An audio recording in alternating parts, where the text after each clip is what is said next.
Hello, this is DisappointedFrog, and you're watching the build process for the End Castle Rift. The seed and the coordinates are up on screen. And also, I'll have a link to the download of this build in the description. With all that being said, let's begin. Okay, so first off, I had no plan for this build other than 1, wanting to be a castle, 2, to have an end dimension theme, and 3, to replace the water with a purple haze. So I started out by laying out a structure that honestly looks more like a summoning circle for some sort of Minecraft deity rather than an outline for a build. I used wool to do my outlines, giving each color a different meaning. For example, the red being the outline for how big I wanted the build, the yellow for where I wanted the towers to go, the blue being the lines to connect everything together, and the pink to show a 9 diagonal square in the outline. Then I created the staircase up to where I wanted the base of the build to be. I knew for this build I wanted to test myself by building in diagonals and by having the whole build within a circle, so creating these stairs really gave me a good basis for the setup of this build. I also used tons of world edit on this build in this video, which made me be able to cut down the build process by days, I would bet. But one day I will do a giant build like this in survival or something, just it's not right now. Now for the center, I started with doing a giant tower like most castles have, and then I was going to do a square kind of box around it for the outer walls. Again, I did this build with zero planning, which was poor on my end. Plan your builds, guys. I didn't even know what block palette I wanted when I started, and not planning the build or the blocks you want to use can really slow down the build process and make you have to work on a ton of things that you're going to get rid of. So all this that you're seeing right now ends up getting deleted, and I ended up doing something else entirely in the center, but at the time I did not know what that was going to be, so I ended up making the smaller towers instead. When I moved on to making the smaller tower separately, I only did 1/4 the tower, and then using world edit, I used copy, rotate 90, and paste commands to finish the tower for me. These towers, I went for a very specific theme of something similar to the end cities and end ships in the end dimension. I then put them into place around the center circle of the build, and added little fake entrances to the towers for if I ever put an interior into this build. I also extended the towers down to where they touch the natural generation to give it even more of a feeling of coming out of the ground instead of a build put just naturally into this lake. After putting the towers into place, I added these exterior walls that connected the towers together. With the walls being in a diagonal, I placed each block in the line one higher than the other. Then once into the center, each one of them being lower than the other. I think this gave the build even more depth, and it was just an interesting way to do walls instead of just a straight across line. Then I added these suspended bridges on the top of each tower to give them a connecting piece where anyone would be able to get to any of the towers. This I again used world edit to copy, rotate, and paste. This build is almost completely symmetrical because for myself it is a lot easier to build things with some form of symmetry, which falls back on that summoning circle that I built with wool earlier in this video. Then going on to a lack of symmetry, which is probably the hardest thing for me to execute because I do much better with geometric builds. I made this tree with spruce, amethyst, purple wool, and stained glass, which is a very odd combination for a tree, but I think it worked out. Or it looks like a bunch of grapes.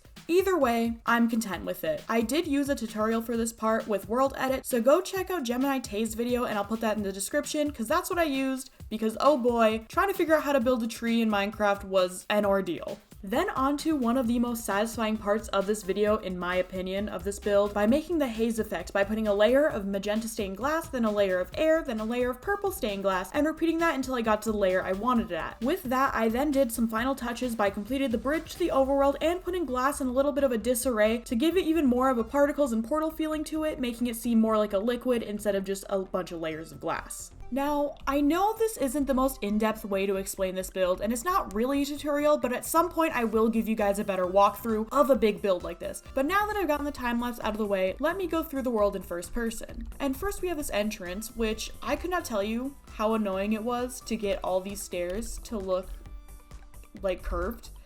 You don't think it would be that hard, but it really is. It really is. And then we have the fake wall where there would be an interior if I, ever did one, but that's not what we talk about right now. And since there's no interior, there is no way to get to the grape tree, because you cannot tell me right now that this tree doesn't look a little bit like some grapes on the vine. And then I added these cute little amethyst crystals on the chain, and then just little clusters, which I think are just really cute. And then I also put a light source around them, so if I do this, time set night, they glow. And that's just a command that I'll put up on screen so you guys can see it. It's just a light block source, and I think they're pretty cool. And then I have little suspended bridges, which I have, and they just go across. And then we have the towers, which I put a beacon on the top, which it's just a little, what is this? 3x2, is that what you consider it? And it has a little purple stained glass. So if you come all the way up here, one, this is still a really cool map. that I do want to add more to. And if you go over there, which we won't, if you go over there, you will see just a ton of like random little assets from this. But one thing I really like about this build is if you go in the center, it gives like a cool like pattern. You see it, like there's the wall, and then there's the suspended bridge, then there's the towers, and it gives this really cool pattern. I do want to add more to this area, so if you guys want to, leave something in the comments of things you want to see added, maybe to this build, because I will work on this build more, but also like if you want to see me build something and have an idea of what I should build like in that cave, how I have the end here, I should have like the nether in there, or just like whatever you think, because I really want to make this map just super cohesive. This map will be on Planet Minecraft, by the way, but I just feel like I should make, over the year of 2022, I just feel like we should make this map super cohesive and almost make it like an adventure map where there's just a bunch of different things for people to explore and then maybe even use as a survival map later on. And then we have the cute little haze pattern, which is something that I learned recently in Minecraft, and I think it's super cool. You can see on the edge of like towers and stuff how the gaps are, but when you just kind of look around, it really does just look like a lake or something, especially when you put shaders on, which I will not be doing because I will crash my computer if I try to record and also put shaders. Along with that, I added these little random patches of the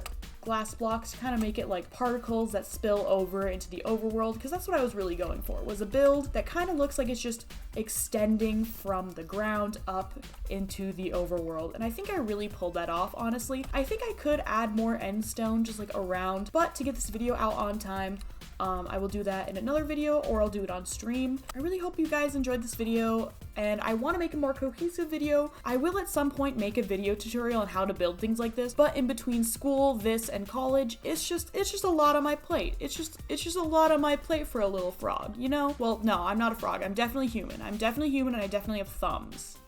With that being said, I hope you guys enjoy the build, and I will see you all in the next video. Bye-bye! Again, I just want to thank you all for watching, and just so you know, there will be a time-lapse out soon of just the build and not me talking over it if that's more your style. So make sure you're subscribed, and just remember, I may be a disappointed frog, but I'm not disappointed in you.